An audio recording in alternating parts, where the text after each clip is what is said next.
नमस्कार दोस्तों, stock market studies में फिर से एक बार आपको बहुत बहुत स्वागत है। तो आज मैं फिर से आपके सामने कुछ इंपॉर्टेंट कंपनी का अपडेट शेयर करने वाला हूं। तो इस वीडियो को पूरा लास्ट तक देखिएगा और अभी तक अपने चैनल को सब्सक्राइब नहीं किया तो जरूर कर लीजिएगा। कंटिन्यूसली इन्फॉर्मेशन और अपडेट्स पाने के लिए चैनल के ऊपर बने रहिएगा। तो चलो देख लेते हैं कौन सा कंपनी है इस वीडियो के अंदर। फर्स्ट जो कंपनी उसका नाम है एक्सिस बैंक लिमिटेड। तो एक्सिस बैंक के बारे में बात करूँ तो कंपनी इसके ऊपर सबसे एक गुड और पॉजिटिव पॉइंट्स मैं आपके साथ शेयर करूंगा। तो सबसे पहले एक्सिस बैंक के बारे में चर्चा करूं, देखिए लगातार एक ग्रोथ इस कंपनी के ऊपर देखने को मिला है, क्योंकि बहुत दिनों से प्राइवेट बैंक उतना तेजी से भाग नहीं रहा था। तो फाइनली अभी धीरे धीरे करके ऊपर जाने का कोशिश कर रहे हैं। अभी देखिए मार्केट में प्रेशराइज भी है, उसका भी एक कारण है कि उतना ज्यादा तेजी से ऊपर नहीं जा पा रहा है। फिर भी देखिए कंपनी इस बार जो क्वार्टरली जो रिजल्ट पब्लिश किया वो बहुत शानदार है और इस रिजल्ट के कारण शायद मुझे लगता है अच्छा खासा और भी ग्रोथ होने का और ऊपर जाने का चांसेस रहेगा। तो रेवेन्यू से अच्छा खासा ग्रोथ है, एक्सपेंस कंपनी कंट्रोल में रखे, उस बेसिस में कंपनी का नेट प्रॉफिट वो भी 6,500 करोड़ से 7,600 करोड़ का कंपनी का नेट प्रॉफिट देखने को मिले। तो यहाँ पे कंपनी के ऊपर अच्छा खासा यहाँ पे प्रॉफिटेबिलिटी ग्रोथ देखने को मिले। 21 रुपीज से करीबन करीबन 25 रुपीज के आसपास कंपनी का अर्निंग पर शेयर बढ़ता हुआ देखने को मिले। अभी एक चीज को नोटिस करना, कंपनी के ऊपर जो बैलेंस शीट है उस बैलेंस शीट के बारे में बात करूँ तो कंपनी के जो रिजर्व है वो लगातार बढ़ते चले गए और रिजर्व कितना शानदार तरीके से बढ़ रहा है आप खुद ही देख सकते हैं। और सबसे बड़ी बात है कंपनी का कर्जा, जो 2015 में मतलब एटलीस्ट 10 साल पहले चले जाएंगे तो उसे 4 लाख करोड़ के आसपास कर्जा था, वो बढ़ के हो चुके हैं आज 11,50,000 करोड़ के आसपास। तो किस हद तक कंपनी कर्जा बढ़ाया है आप खुद ही सोच सकते हैं, क्योंकि इतना बड़ा कर्जा बढ़ाने का मेन ही रीजन है क्योंकि कंपनी खुद के कर्जा नहीं बढ़ेंगे तो कंपनी लोन ज्यादा मतलब लोन ज्यादा नहीं दे पाएंगे। अगर लोन ज्यादा नहीं दिया तो कंपनी सस्टेन कहाँ से करेगा। ये सारी चीजों को सबसे पहले समझना पड़ेगा। अभी ये देखना बाकी है कि कंपनी के जो बोरिंग्स है वो किस लेवल में है, मतलब किस तरीके से है। तो जो बोरिंग्स है वो आदर्श बोरिंग्स है, मतलब अराउंड 11,50,000 करोड़ के आसपास कंपनी का टोटल बोरिंग्स देखने को मिला। मतलब कंपनी जो कर्जा लिया वो आदर्श मतलब आदर्श बोरिंग्स के हिसाब से है। तो आदर्श बोरिंग के हिसाब से है तो ठीक है, मगर कम आप देखेंगे तो कंपनी के ऊपर जो फिक्स एसेट है वो भी देखेंगे तो कंपनी के फिक्स एसेट आप देख सकते हैं, बिल्डिंग से लेकर आदर्श फिक्स एसेट से लेकर कंपनी का कुल मिलाकर टोटल जो फिक्स एसेट है करीबन करीबन आप यहाँ पे देख सकते हैं। टोटल यहाँ पे मैं एक बार फिक्स एसेट में 1 लाख आप देख सकते हैं 5,000 करोड़ के आसपास टोटल फिक्स एसेट देखने को मिला। और हमेशा बैंकिंग के पास कुछ कैश भी होना चाहिए, तो कितना कैश है वो देख लीजिए। कंपनी के हाथ में 1,08,000 करोड़ के आसपास कैश है। इसको सॉरी इसको कहा जाता है capital education ratio, CAR percentage. तो CAR परसेंटेज ऑब्वियसली बैंकिंग के रूल्स के हिसाब से, RBI के रूल्स के हिसाब से 11% पैसा बैंकिंग के पास होना चाहिए। तो ऑब्वियसली 11% से ज़्यादा कंपनी के पास है, तो ज़्यादा पैसा ना होने के अगर इससे कम हुआ तो RBI के ऊपर कुछ रिस्ट्रिक्शन इस कम बैंक के ऊपर लगा दिया जाएगा।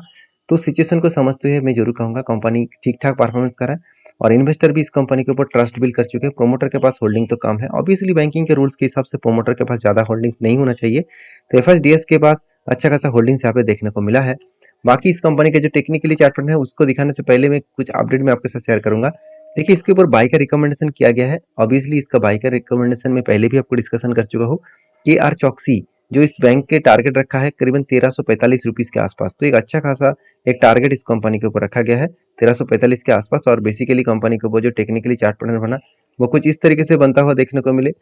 जो कुछ यहाँ पे शोल्डर बना, यहाँ पे शोल्डर बना पहले, उसके बाद क्या बना, उसके बाद एक बिग यहाँ पे हेड, फिर से एक शोल्डर केड हुआ और दो बार शोल्डर केड होने के बाद फाइनली यहाँ पे क्या हुआ, एक बिग हेड बना। और एक बिग हेड बनने के बाद यहाँ पे देखिए कंपनी इसके ऊपर एक छोटा सा शोल्डर और भी एक चाहिए। तो यहाँ पे एक छोटा सा शोल्डर और भी क्रिएट करे तो ऑब्वियसली मैं एक टारगेट मुझे यहाँ पे मिलेगा, एक एंटी मुझे मिलेगा जो एंटी लेवल में आपके साथ शेयर करूंगा। देखिए टोटली जो इसका फिगर आउट में करूँ तो इस फिगर आउट के हिसाब से देखा तो कंपनी के ऊपर एक 13% के आसपास टारगेट मिलने का चांसेस है, जो 1300 लेवल तक जाने का चांसेस रहेगा। देखिए ये 1300 लेवल में आपको कोई बाई सेल का रिकमेंडेशन नहीं कर रहा हूँ, ये मेरा खुद का ट्रेड बनेगा और जब कंफर्म मिलेगा तो मैं खुद ट्रेड लूंगा।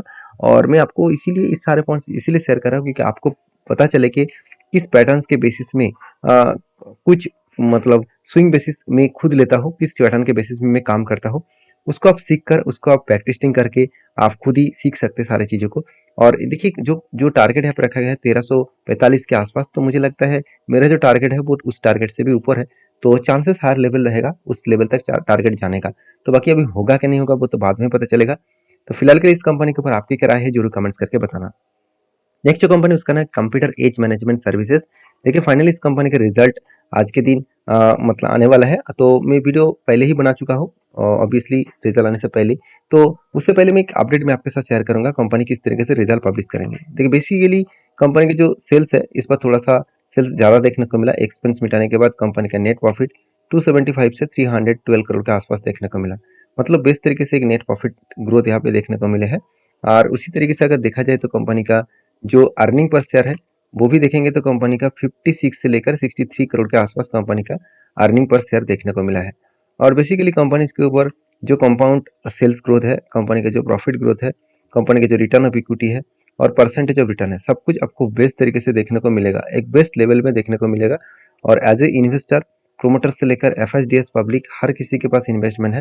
हाँ, प्रोमोटर के पास ज़्यादा होल्डिंग्स था, वो होल्डिंग का पूरा बेचा गया। अभी सारे के सारे होल्डिंग्स एफआईएस और डीएस के पास ही देखने को मिलेगा। तो इंस्टीट्यूशन के पास ज़्यादा होल्डिंग्स है, इस चीज़ों को आपको याद रखना है कि कोई भी इंस्टीट्यूशन के पास ज़्यादा अगर होल्डिंग रहे तो हमेशा आपको एक चीज़ों को याद रखना होगा। इस तरीके से कंपनीज के ऊपर काम करने से पहले सारी चीज़ों को आपको ऑब्जर्व करना होगा कि हाँ, आप किस सिचुएशन के बेसिस में, किस कारण के बेसिस में इस कंपनी के ऊपर आप निवेश करना चाहते हैं। देखिए camps on my favourite company है, इसीलिए क्योंकि कंपनी का जो बिजनेस है वो म्यूचुअल फंड मतलब ट्रांसफर एजेंसी है।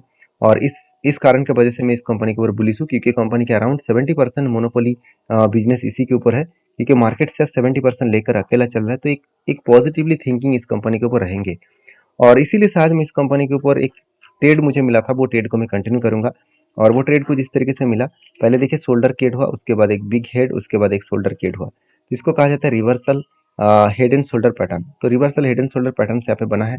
और इस पैटर्न बनने के बाद अभी देखिए फाइनली इसका ब्रेकआउट भी हुआ और ब्रेकआउट कंफर्मेशन भी इस जगह पे हुआ। उसके बाद जब रिटेस्ट किया तब मैंने एंट्री लिया और मेरा एंट्री कंटिन्यू है। और मैं इसके ऊपर जरूर बुलिश हूँ। और मेरा जो टारगेट है इसका जो लाइफ टाइम हाई है उसके नीचे बनेगा। तो जब टारगेट बनेगा तो मैं आपके साथ जरूर शेयर करूंगा मेरा टारगेट किस लेवल में बना। तो फिर भी मैं आपको बता रहा हूँ 31% के आसपास टारगेट मिलने का चांसेस है। अभी टारगेट मिलेगा कि नहीं मिलेगा वो अलग बात है। तो आप जरूर इस कंपनी के ऊपर रिसर्च करिए, उसके बाद काम करिए। और नेक्स्ट जो कंपनी है उसका नाम है आईटीसी लिमिटेड। देखिए आईटीसी के ऊपर ज़्यादा कुछ बोलने का जरूरत नहीं है, क्योंकि आईटीसी अलग अलग सेक्टर को एक साथ जुड़कर एक कॉन्ग्लोमरेट कंपनी बन चुके हैं। अभी कॉन्ग्लोमरेट कंपनी होता क्या है, देखिए एक ही जैसे रिलायंस एक कॉन्ग्लोमरेट कंपनी है, जैसे आईटीसी भी एक कॉन्ग्लोमरेट कंपनी है। क्यों? क्योंकि इसी कंपनी के अंदर बहुत सारे कंपनी एक साथ जुड़कर मार्च होकर काम कर रहे हैं। तो उसी तरीके से आईटीसी के भी कॉन्ग्लोमरेट कंपनी है, इसीलिए क्योंकि कंपनी के एफएमसीजी, साथ ही साथ पेपर बोर्डिंग, साथ ही साथ पैकेजिंग, साथ ही साथ एग्रो बिजनेस, ये सारे प्रोडक्ट्स के सिगरेट, इस तरीके से सारे प्रोडक्ट्स के ऊपर कंपनी काम कर रहे हैं। तो बेसिकली कंपनीज के ऊपर जो मतलब इन्वेस्टर है, तो इन्वेस्टर के बारे में बात करें इस कंपनी के, देखिए प्रोमोटर के बाद एफएसडीएस पब्लिक के पास सारे इन्वेस्टर के पास इन्वेस्टमेंट है। क्यों है? क्योंकि वो जानते हैं, इंस्टीट्यूशन जानते हैं कि इस कंपनी के ऊपर आज नहीं तो कल एक बड़ा धमाका दिखेगा। क्योंकि बहुत दिनों के बाद 2017 से लेकर 2017 से लेकर 2022 तक, 2022 नहीं 2000 हाँ 2022 तक ये जो जर्नी है, ये जर्नी में कंपनी के ऊपर कुछ ग्रोथ नहीं दिखा। तो जो लोग इतने दिनों से निवेश करके रखे थे, तो वो सोचिए कितना पेशेंस उसको लगा होगा, कि कितना पेशेंस के साथ वो बने रहे हैं। अगर बने नहीं रहे थे तो आज उसका फायदा नहीं मिलता। तो आज उसका फायदा जरूर मिल रहा है, क्योंकि कंपनी के ऊपर अगर चार्ट पैटर्न्स को देखेंगे तो लंबा जर्नी के हिसाब से मैं एक बार आपको दिखा दूं, तो देखिए 2017 से लेकर 2022 तक ये जो जर्नी है, ये जर्नी की कुछ खास ग्रोथ नहीं हुआ, उल्टा लॉसेस हुआ था। आज देखिए कंपनी उस लेवल को ब्रेक किया और ऊपर जाने का कोशिश करे। अभी देखिए जिस तरीके से इस कप विद हैंडल पैटर्न्स बनने के बाद यहाँ पे कप बना, उसके बाद हैंडल बना और उसके बाद ब्रेकआउट किया, उसके बाद देखिए धीरे धीरे करके नीचे आया और फिर से वो ऊपर जाने का कोशिश करेंगे। ऐसे नहीं कि वो नीचे जाएगा, क्योंकि कंपनी का परफॉर्मेंस तो सही दिशा में, सही ढंग से चल रहा है।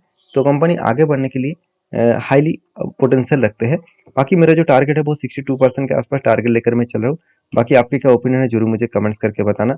और बेसिकली कंपनीज के ऊपर जो टेक्निकली चार्ट पैटर्न्स है उसके बारे में बात में कर चुका हूँ।